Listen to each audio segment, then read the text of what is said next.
नमस्कार,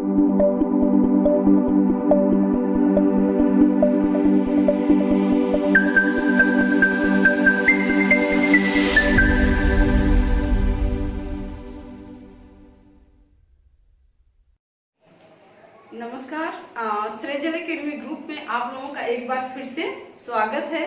तो देखिए, हमारा जो संवैधानिक विकास चल रहा था वो सीरियल बद्ध में हम लोग आगे चल रहे हैं। बाकी बीच बीच में जो भी करेंट आ रहा है, आप लोगों का जो भी ऐसा महत्वपूर्ण टॉपिक है जिससे क्वेश्चन बन सकते एग्जाम में, वो भी आपके सामने बराबर हम लोग लेके आ रहे हैं। तो देखिए, आज जो हमारा संवैधानिक विकास के तहत जो हमारा नेक्स्ट टॉपिक है, यानी भारतीय स्वतंत्रता अधिनियम 1947, ये हमारा लास्ट टॉपिक होगा। इसके बाद से हमारा संविधान सभा यानी शुरू हो जाएगा, भारतीय संविधान का निर्माण शुरू हो जाएगा।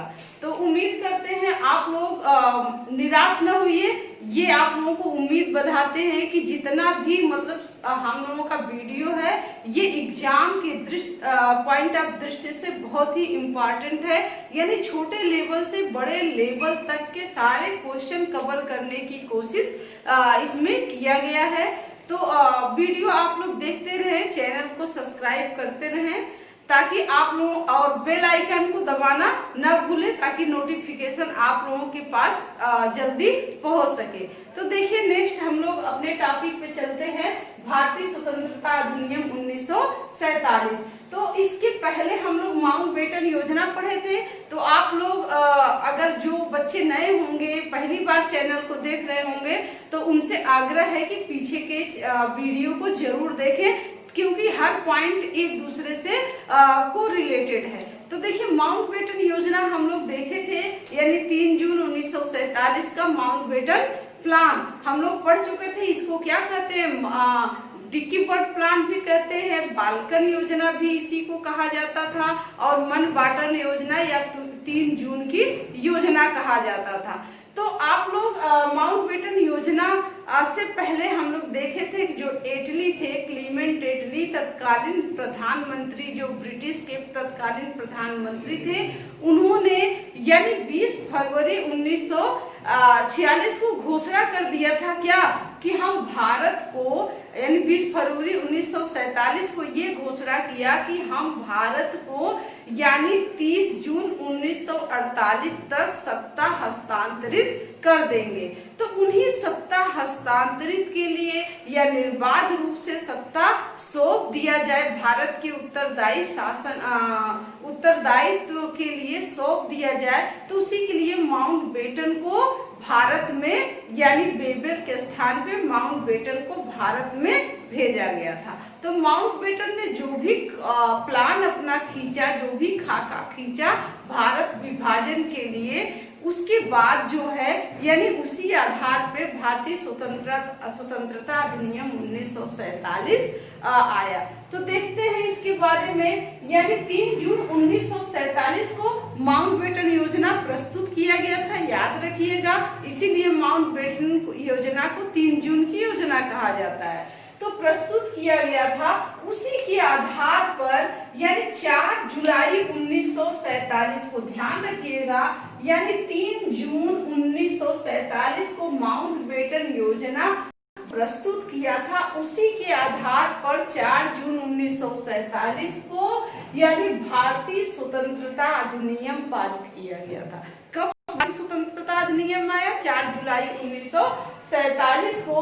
और 2 डेट याद रखना है, 4 जुलाई 1947 को और 18 जुलाई 1947 को। इस पर क्या हुआ, यानी सम्राट की अनुमति मिल गई। इस स्वतंत्रता अधिनियम पर सिग्नेचर सम्राट का कब हुआ? 18 जुलाई 1947। देखिए, इसमें 2 क्वेश्चन और थे, यानी 15 जुलाई को क्लीमेंट एटली ने कॉमन सभा में जो है प्रस्ताव रखा, 16 को हाउस ऑफ लॉर्ड्स में रखा, और 18 जुलाई को सम्राट की अनुमति मिल जाती है। तो हमें ध्यान क्या रखना है, 4 जुलाई 1947 को भारतीय स्वतंत्रता अधिनियम यानी लाया गया, और इससे सहमति सम्राट का कब मिला, यानी वहां का जो सम्राट था जैसे भारत में जो भी अधिनियम लाया जाता है, जब तक राष्ट्रपति का सिग्नेचर ना हो जाए तब तक वो अधिनियम कानून नहीं बनता। तो उसी तरह 18 जुलाई को जब सम्राट द्वारा इस पर सिग्नेचर हो गया तो क्या हो गया, यानी वो कानून बन गया, लागू हो गया। तो अंतिम रूप से 18 जुलाई 1947 को सम्राट की अनुमति मिलने के बाद अगस्त 1947 में इसे लागू कर दिया गया।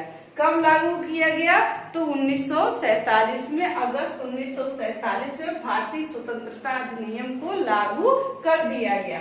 दूसरी चीज याद रखना है, भारतीय स्वतंत्रता अधिनियम 1947 का विशेष महत्व है। क्या महत्व है भाई, यानी इसलिए इसका इम्पोर्टेंट है कि ये जो ब्रिटिश सरकार द्वारा पारित क्या था, अंतिम अधिनियम था। यानी ये भारतीय स्वतंत्रता अधिनियम ब्रिटिश सरकार द्वारा पारित अंतिम अधिनियम था, इसको ध्यान रखें। और यह अधिनियम कोई मौलिक कृति नहीं थी, यानी इसमें कोई लिखा नहीं गया था, कोई मौलिक कृति नहीं थी, इसको बनाया नहीं गया था, बल्कि क्या था, माउंटबेटन योजना का जो प्लान था उसी प्लान के आधार पर या उसको प्रभावी बनाने के लिए जो उसने खाका खींचा था उसी को प्रभावी बनाने के लिए ये भारतीय स्वतंत्रता अधिनियम लागू किया गया।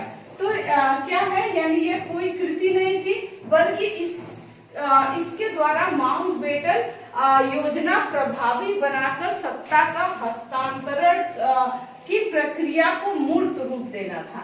यानी सत्ता की माउंटबेटन योजना क्या था, भारत पाकिस्तान का विभाजन था, उसके द्वारा भारत पाकिस्तान के विभाजन की एक रूपरेखा खींचा गया था और स्वतंत्रता अधिनियम 1947 के द्वारा क्या किया गया, उसे मूर्त रूप दे दिया गया। अब देखिए अधिनियम की विशेषताएं या प्रावधान, यानी ये जो भारतीय स्वतंत्रता अधिनियम था इसमें क्या क्या प्रावधान रखे गए थे, इसकी क्या क्या विशेषताएं थी। तो पहला विशेषता इसका यही प्रावधान हम लोग देखते हैं, इस अधिनियम के द्वारा ब्रिटिश भारत, उस समय क्या था, ब्रिटिश भारत था, तो ब्रिटिश भारत से ब्रिटिश राज समाप्त कर दिया गया। ब्रिटिश भारत से क्या कर दिया गया भाई, ब्रिटिश राज को समाप्त कर दिया गया।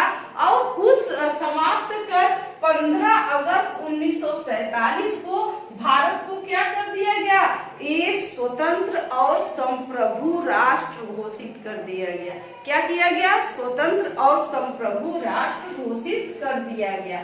नेक्स्ट हमारा दूसरा क्या है, यानी भारत का विभाजन कर 2 स्वतंत्र डोमिनियन राज्य, ठीक है, यानी किस लिए जाना जाता था स्वतंत्रता अधिनियम, यानी भारत का विभाजन होगा और भारत के विभाजन कर 2 स्वतंत्र डोमिनियन राज्य भारत और पाकिस्तान का सृजन कर दिया गया। ठीक है, भारत और पाकिस्तान का सृजन कर दिया गया और इन्हें ये स्वतंत्रता भी दे दी गई कि ये राष्ट्रमंडल, जो राष्ट्रमंडल था, उन राष्ट्रमंडल में शामिल होने या ना होने की स्वतंत्रता भी प्रदान कर दी गई। यानी राष्ट्रमंडल जो ब्रिटिश राज के अधीन गुलाम थे, अधीन राज थे, उन्हीं को मिलाकर राष्ट्रमंडल बनाया गया था। तो यदि इनको जब ये संप्रभु राष्ट्र हो जाएंगे तो ये स्वतंत्र डिसीजन अपना ले सकेंगे कि हमें क्या करना है, यानी राष्ट्रमंडल देशों में शामिल होना है, उसकी सदस्यता लेनी है अथवा नहीं लेनी है, ये पूरी तरह इन स्वतंत्र राष्ट्रों पर निर्भर करेगा। नेक्स्ट देखिए क्या किया गया, इस अधिनियम के द्वारा वायसराय का पद समाप्त कर दिया गया। अब देखिए आप लोगों के सामने फिर एक बहुत अच्छा क्वेश्चन आने वाला है, यानी देखिए पीछे अगर हम लोग चलते हैं, रिवाइज करते हैं तो 1773 का जब रेगुलेटिंग एक्ट देखेंगे, उस एक्ट के द्वारा क्या कर दिया गया था, यानी बंगाल का जो गवर्नर था उसे गवर्नर जनरल बना दिया गया। बंगाल का जब आप 1833 में चलेंगे तो बंगाल का जो गवर्नर था उसे गवर्नर जनरल था, उसे पूरे भारत का गवर्नर जनरल बना दिया गया। तो विलियम बेंटिंक भारत के प्रथम गवर्नर जनरल बने। याद है उसके बाद जब हम 1858 का अधिनियम देखेंगे, जब ब्रिटिश महारानी यानी कंपनी के हाथों से सत्ता अपने हाथों में ले लेती हैं, तो उस दौरान क्या हुआ था, यानी जो गवर्नर जनरल था उस पद नाम को बदलकर क्या कर दिया गया था, वायसराय कर दिया गया था, जिसके फलस्वरूप जो लॉर्ड कैनिंग थे वो भारत के प्रथम वायसराय बने थे। ठीक, तो अब देखिए 1947 में फिर क्या कर दिया गया। देखिए जब समझने वाली बात है, देखिए किताब में तो सब कुछ लिखा गया है, लेकिन समझिए 1858 में, यानी जब भारत कंपनी से ब्रिटिश महारानी सत्ता अपने हाथों में ले लेती हैं, तो गवर्नर जनरल का पद नाम चेंज करके वायसराय कर दिया गया। तो वायसराय यानी डायरेक्ट क्या था, प्रतिनिधित्व किसका, ब्रिटिश सामग्री के प्रतिनिधि के रूप में भारत में शासन कर रहा था। ठीक है, भारत का राजकाज देख रहा था। लेकिन जब ब्रिटिश राज फिर से समाप्त हो गया, तो क्या हो गया, वायसराय, क्योंकि उनका प्रतिनिधि होता था और उन्हीं का शासन समाप्त हो गया, तो वायसराय क्या हो गया, पुनः उसके पद को समाप्त कर दिया गया और उसकी जगह पे गवर्नर जनरल बना दिया गया। तो उम्मीद है आप लोगों को समझ में आ गया होगा, और इसको रिवाइज करिए। गवर्नर जनरल बहुत इंपॉर्टेंट है। जो भी यानी कब गवर्नर बने, कब गवर्नर जनरल बने, भारत का वायसराय कब बनाया गया, प्रथम कौन थे, ठीक है, ये सब क्वेश्चन आप लोगों के लिए इम्पोर्टेंट है। तो पीछे के वीडियो आप लोग देखेंगे, क्लियर होता चला जाएगा। तो देखिए इस अधिनियम द्वारा क्या कर दिया गया, वायसराय का पद समाप्त कर दिया गया तथा उसके स्थान पर दोनों डोमिनियन राष्ट्रों के लिए गवर्नर जनरल पद का सृजन किया गया। यानी जो दोनों भारत और पाकिस्तान होंगे, उन दोनों में गवर्नर जनरल होंगे। और माउंटबेटन की ये प्लान था कि हम दोनों राष्ट्रों का गवर्नर जनरल मैं बन जाऊंगा, तो जो भी खामियां होंगी इस अधिनियम में उसको मैं अपने अनुसार सुलझा लूंगा। लेकिन यहाँ पर जो जिन्ना थे, मोहम्मद, यानी वो क्या थे, बहुत चालाक थे और उन्होंने ये घोषणा कर दी कि पाकिस्तान का गवर्नर जनरल मैं बनूंगा। तो दोनों राष्ट्रों के लिए गवर्नर जनरल पद का सृजन किया गया, जिनकी नियुक्ति कौन करेगा, यानी स्वतंत्र राष्ट्रों के कैबिनेट की सिफारिश के आधार पर ब्रिटिश सरकार करेगी। सिफारिश किसका होगा, यानी भारत करेगा या अथवा पाकिस्तान करेगा, और उनके आधार पर नियुक्ति कौन करेगा, ब्रिटेन की ताज करनी थी। किंतु इनका ब्रिटिश सरकार पर कोई नियंत्रण नहीं रहेगा, यानी इनका शासन समाप्त हो गया, सिर्फ नियुक्ति भर करेंगी, क्योंकि ये लास्ट नियुक्ति होगी। उसके बाद भारत का जो अंतरिम सरकार का गठन हो जाएगा, तो उनके अनुसार भारत का शासन चलने लगेगा। तो ये जो भी गवर्नर जनरल होंगे, यानी वो अब ब्रिटिश सरकार का ताज का कोई बात नहीं मानेंगे, बल्कि क्या करेंगे वो, यानी भारत के नियंत्रण में रहेंगे। ठीक, अब देखिए भारत में लॉर्ड माउंटबेटन को गवर्नर जनरल तथा पंडित नेहरू को प्रधानमंत्री बनाया गया। ठीक है, भारत स्वतंत्र भारत के प्रथम गवर्नर जनरल क्वेश्चन में पूछता है, तो स्वतंत्र भारत के प्रथम गवर्नर जनरल लॉर्ड माउंटबेटन थे। ठीक है, लॉर्ड माउंटबेटन, और भारत के प्रथम प्रधानमंत्री पंडित जवाहरलाल नेहरू, और पाकिस्तान में जो मोहम्मद जिन्ना थे, मोहम्मद जिन्ना को गवर्नर जनरल बनाया गया तथा लियाकत अली को वहां का प्रधानमंत्री बनाया गया। चलिए देखिए, अब हम लोग देखें नेक्स्ट जो इसके प्रावधान थे 1947 के, यानी इसके द्वारा, यानी जो 1947 का अधिनियम लाया गया, इसके द्वारा भारत सचिव का पद समाप्त कर दिया गया। क्या कर दिया गया, यानी भारत सचिव का पद समाप्त कर दिया गया तथा इसकी जो शक्तियां थी, यानी इसके समस्त शक्तियों को, यानी राष्ट्रमंडल मामलों के जो राज्य सचिव होते थे उनको स्थानांतरित कर दिया गया। क्योंकि भारत सचिव का काम भारत के शासन को देखना था, जब ब्रिटिश भारत में ब्रिटिश शासन का अंत कर दिया गया तो सचिव का पद स्वतः ही समाप्त हो जाएगा। तो सचिव का पद इस अधिनियम के द्वारा समाप्त कर दिया गया। क्वेश्चन आता है भारत सचिव का पद किस अधिनियम के द्वारा सृजित किया गया था? कमेंट में बताइएगा कि भारत सचिव जो बनाया गया था किस अधिनियम के द्वारा बनाया गया था और इसके जो किस अधिनियम के द्वारा यानी इनके जो खर्चों को भारत के राजस्व देने की व्यवस्था की गई थी। अब इनका पद कब बनाया गया था आप लोग कमेंट में बताएंगे और इसके पद को कब समाप्त किया गया? तो भारतीय स्वतंत्रता अधिनियम 1947 को समाप्त कर दिया गया। नेक्स्ट है इस अधिनियम के द्वारा दोनों डोमिनियन राज्यों के संविधान सभाओं को अपने देश का संविधान बनाने अथवा किसी भी देश के संविधान को अपनाने की शक्ति होगी। यानी उनको पूरी तरह से दोनों डोमिनियन राष्ट्रों का मतलब हो गया भारत और पाकिस्तान, इन दोनों को पूरी स्वतंत्रता दे दी गई। यानी जो 1946 में कैबिनेट मिशन भारत आया था उसके द्वारा संविधान सभा का गठन किया गया था।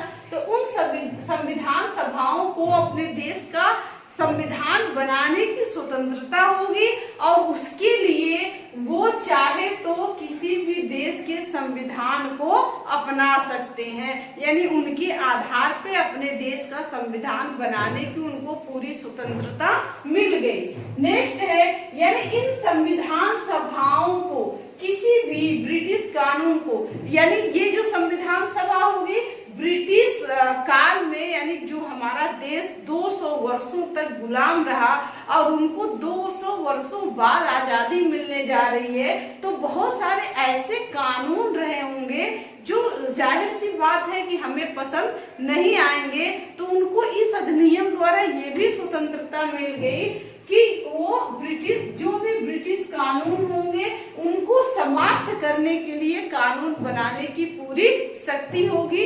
जो भी कानून भारत को नहीं पसंद आएगा ब्रिटेन द्वारा बनाया गया कानून जो चल रहा था उसे पूरी तरह से समाप्त करने के लिए स्वतंत्र होंगे। नेक्स्ट है यानी सभी भारतीय रियासतों पर ब्रिटिश संप्रभुता की समाप्ति कर दी गई। यानी जितने भी देसी रियासत थे भारतीय रियासत यानी उसमें से उन्हें पूरा संप्रभु दे दिया गया।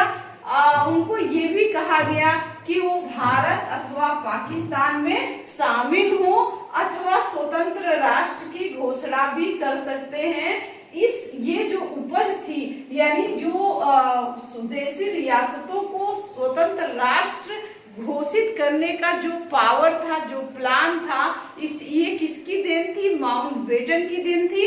इसी के कारण इसको बाल्कन प्लान कहा जाता था जो नेहरू ने पूरी तरह से इनकार कर दिया। हम लोग जो माउंटबेटन योजना पढ़े थे 3 जून की योजना उसमें इसे बाल्कन प्लान इसीलिए कहा जाता है। लेकिन जब हम लोग पढ़ेंगे देसी रियासतों के मंत्री जब अंतरिम सरकार का गठन किया गया अंतरिम सरकार में सरदार वल्लभ भाई पटेल को गृह मंत्रालय और देसी विभाग दिया गया तो सारे सिर्फ 3 को यानी जूनागढ़ हैदराबाद और जम्मू कश्मीर को छोड़ करके लगभग सारे को क्या कर दिए थे उन्होंने भारत में मिला दिया था। नेक्स्ट आगे हम लोग पढ़ेंगे तो इस अधिनियम के द्वारा नए संविधान यानी ये जो स्वतंत्रता अधिनियम आया इसके द्वारा ये भी प्रावधान किया गया कि जब तक यानी इनके संविधान सभाओं द्वारा नए संविधान बनकर लागू नहीं हो जाते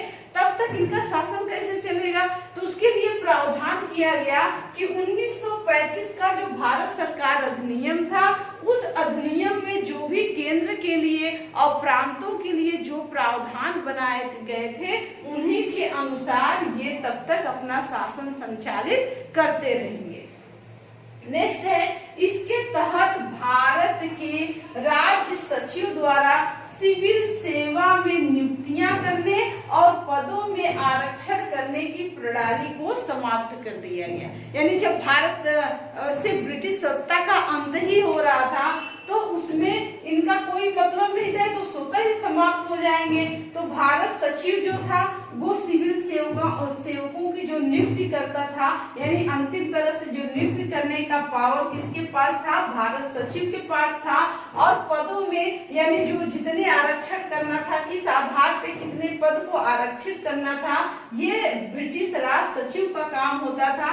लेकिन इस अधिनियम के द्वारा यानी भारत के सचिव का पद समाप्त कर दिया गया, तो उनके द्वारा जो सिविल सेवकों की नियुक्ति की जाती थी उसको भी समाप्त कर दी गई। तो दो अधिराज्यों की सीमा निर्धारण करने के लिए दो सीमा आयोग गठित किया गया। ठीक है, कितने? दो सीमा आयोग, एक पंजाब सीमा आयोग और एक बंगाल सीमा आयोग का गठन किया गया था, जिसके अध्यक्ष कौन थे? सर रेडक्लिफ थे। ये इंपॉर्टेंट है भाई, यानी जो सीमा निर्धारण था, भारत और पाकिस्तान के बीच सीमा का निर्धारण जो किया गया था, किसके द्वारा किया गया था? उसके अध्यक्ष सर रेडक्लिफ थे। यानी दो अधिराज्यों की सीमा निर्धारण के लिए दो सीमा आयोग बनाया गया था, एक पंजाब सीमा आयोग और दूसरा बंगाल सीमा आयोग का निर्माण किया गया था। इसके अध्यक्ष सर रेडक्लिफ थे और इसमें कितने सदस्य थे?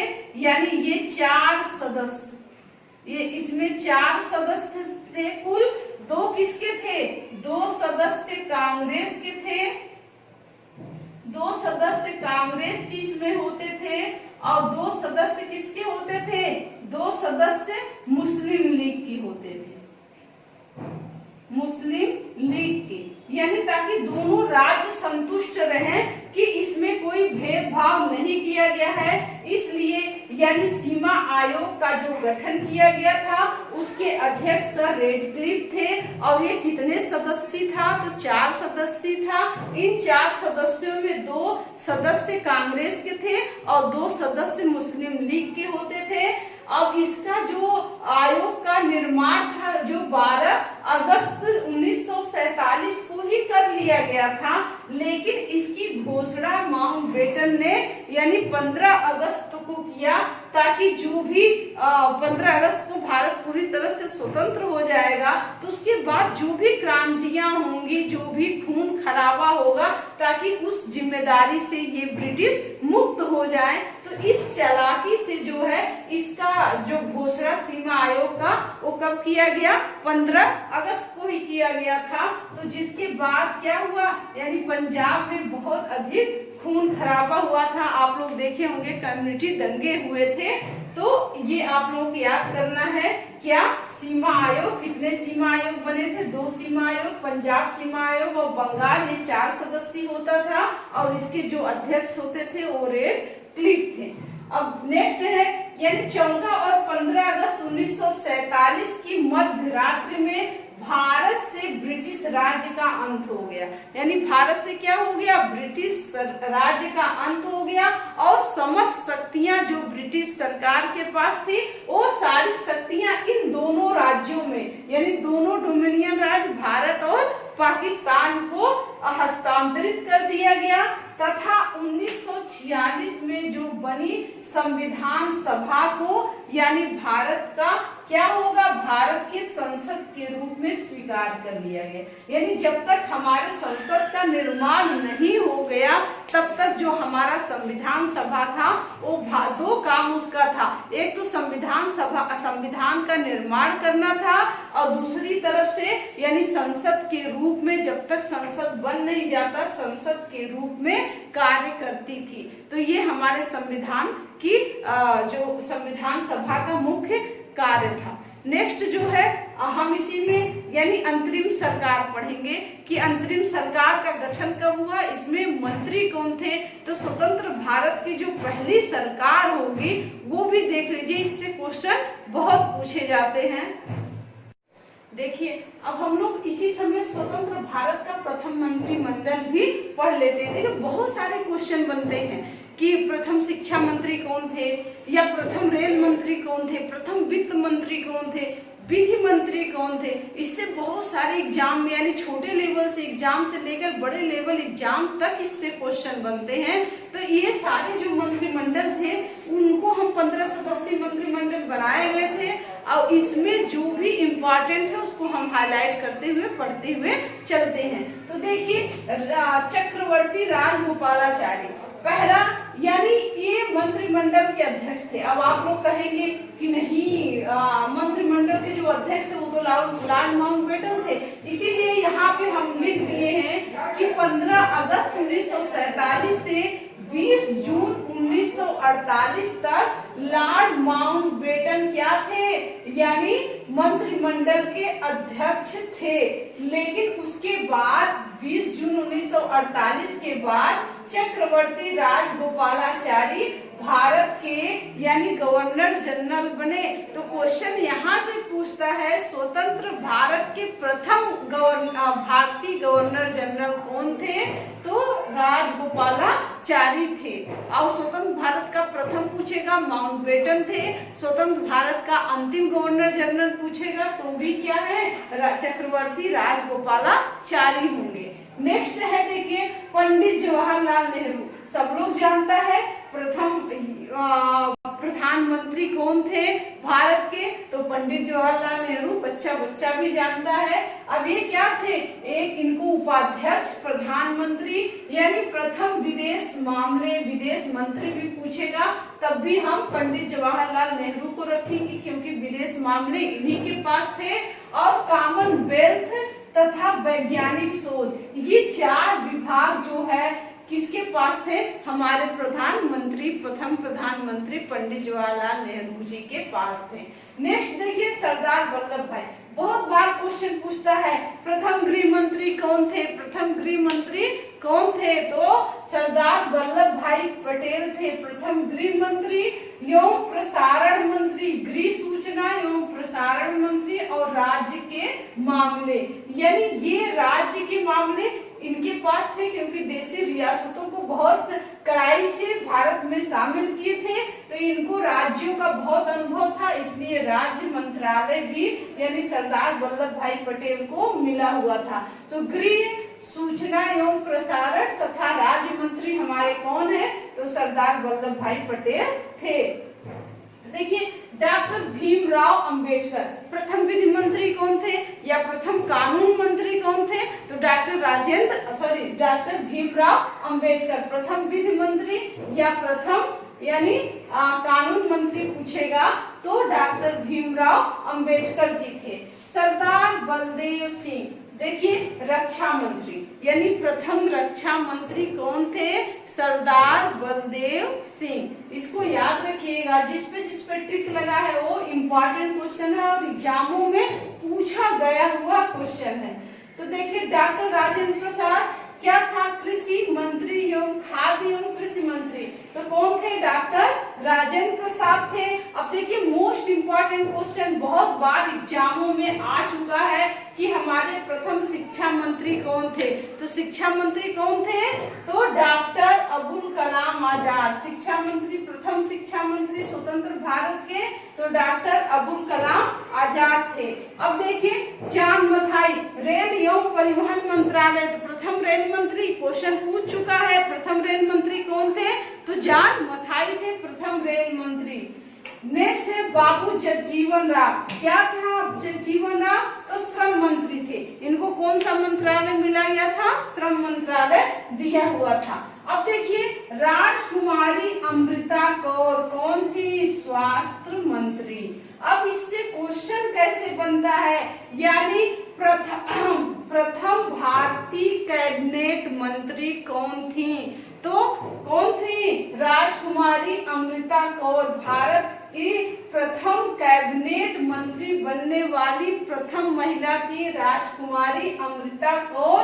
और इनको कौन सा मंत्रालय दिया गया था, तो इनको स्वास्थ्य मंत्रालय दिया गया था अमृता कौर को। अब देखिए मोस्ट इंपॉर्टेंट क्वेश्चन, प्रथम वित्त मंत्री कौन थे, स्वतंत्र भारत के प्रथम वित्त मंत्री, तो R.K. षणमुखम शेट्टी प्रथम वित्त मंत्री थे। नेक्स्ट है डॉक्टर श्यामा प्रसाद मुखर्जी, कौन है, डॉक्टर श्यामा प्रसाद मुखर्जी, इनको कौन सा मंत्रालय मिला था, वायु उद्योग तथा आपूर्ति मंत्री थे। और क्वेश्चन यहाँ तक यही नहीं पूछता है, क्वेश्चन इनसे बनने वाला है कि कैबिनेट मंत्रालय से इस्तीफा देने वाले प्रथम मंत्री कौन थे? तो डॉक्टर श्यामा प्रसाद मुखर्जी प्रथम मंत्री थे जिन्होंने कैबिनेट मंत्रालय या मंत्रिमंडल से इस्तीफा दिया था। तो प्रथम व्यक्ति मंत्रिमंडल से इस्तीफा देने वाले प्रथम व्यक्ति कौन थे? डॉक्टर श्यामा प्रसाद मुखर्जी थे। अब देखिए एन.वी. गाडगिल। एन.वी. गाडगिल क्या थे? तो खाद्यान्न तथा ऊर्जा मंत्री। तो भारत का ऊर्जा मंत्री, स्वतंत्र भारत के प्रथम ऊर्जा मंत्री कौन थे? तो एन.वी. गाडगिल थे।